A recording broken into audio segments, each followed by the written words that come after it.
Our first competitor, ladies and gentlemen, hailing from Mexico City, Mexico, I give to you La Tortilla. And the opponent, making their way from Madrid, Spain. Ladies and gentlemen, I present to you La Tortilla.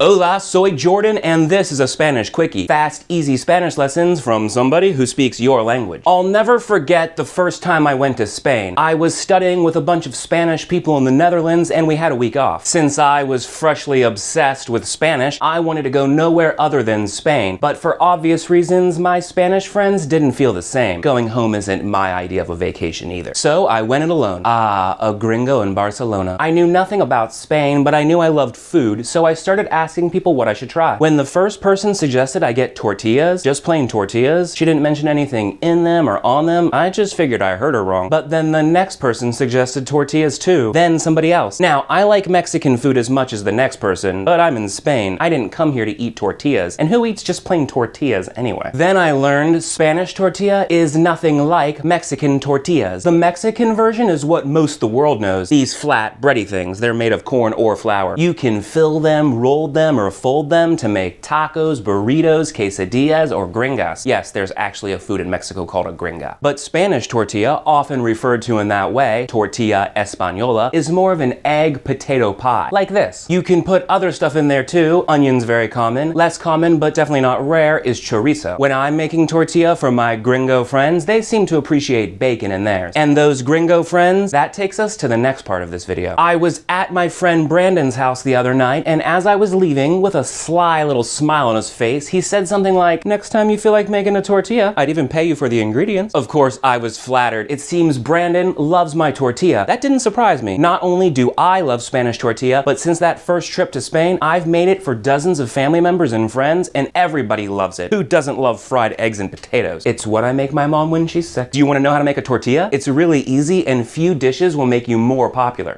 First, it's crucial to use decent pans that don't stick. You'll need a small frying pan, and then a bigger one, preferably with walls like this. Grab a potato, patata, some eggs, huevos, and whatever else you're gonna put in there. I'm gonna use an onion, cebolla. I've gone ahead and peeled, cleaned, and sliced the potato. I just used one because we're making a fairly small tortilla. Slice the potato into pretty thin pieces like this. Our goal is to cook these slices so they turn soft, but not crispy or brown at all, so cut them accordingly. I have some onion cut up here as well. Some people don't like onion in there, so know your customers. I used about half an onion. I've also taken the liberty of beating the eggs. How many eggs you use is a judgment call. With my one average sized potato, I went with 4 eggs. The more eggs you put in, the eggier it'll be. The less eggs you put in, the less eggy it'll be. Do you need me to explain that? Okay, potato and onion sliced, eggs beaten. Let's do this. Fry up the onions and potatoes in olive oil on medium heat. Use a good amount of oil so the ingredients are pretty much covered. This is the brand I use in Spain, so I figured, why not? Like I said, we want to cook them thoroughly without making them crispy, so move them around periodically. Don't leave them in one spot for too long. When they're soft enough to be able to cut up with a spatula like this, they're ready. I like to smash them a little to break the potato into smaller pieces. That's my personal preference. Transfer the potatoes and onions into the bowl with the beaten egg. If you get some oil, that's fine, but try to avoid most of it. Now mix it all together. And this is a good time to add some salt. I like kosher salt. Now we need to lubricate the smaller frying pan. I usually just dip a paper towel in the oil from the bigger pan and just kind of coat the small pan. Don't miss any spots, but don't put too much in either. I'm just using a little because I know and trust this pan. Put the pan on a medium heat and let it warm up for a minute, then pour everything into the frying pan and kind of even it out. This is your only chance to move stuff around, so make sure everything is distributed pretty evenly. We're just gonna let it sit now. If your pan isn't the best, you might want to take a little spatula or spoon after a couple minutes and go around the edges like this. Okay, to know when it's ready to flip, you need to check for a couple things. First, little air holes or cooked spots coming up here through the top as if it's cooking inside. Then second, the brownness down here on the bottom. You need to adjust your heat if it's browning too fast or cooking too slow. You can put a lid on for a brief period at this point to help it cook in the middle faster. When it's ready to flip, and this is really the only hard part, take a plate that's bigger than the pan, a good reason to use a smaller pan, put it on top face down like this, then count 1,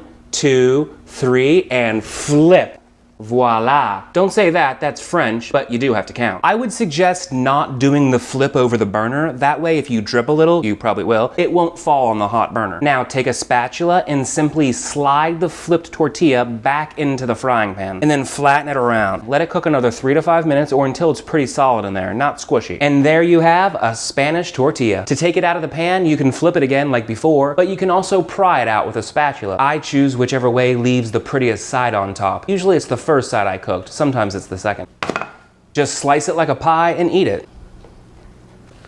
Mmm, riquísima. That basically means delicious. Traveler pro tip, in Spain and outside of Spain at Spanish restaurants, if you see Spanish omelet on the menu, they're usually talking about Spanish tortilla. Gringos. And the winner of the match, Tortilla Española. If you don't want to miss Mexico's opportunity for revenge at our next Gringo Grudge match, Torta versus Torta, be sure to either like my page, subscribe to my channel, or better yet, go over to gringoespanol.com/free-updates. People who get the Gringo Español newsletter don't miss any videos and get free training and offers I don't always put on Facebook or YouTube. I will see you next time. Hasta luego. Adios, amigo. Don't forget the butter. I love butter. Here we go, yo. We got a tortilla and the show, yo. You say potato, I say patata.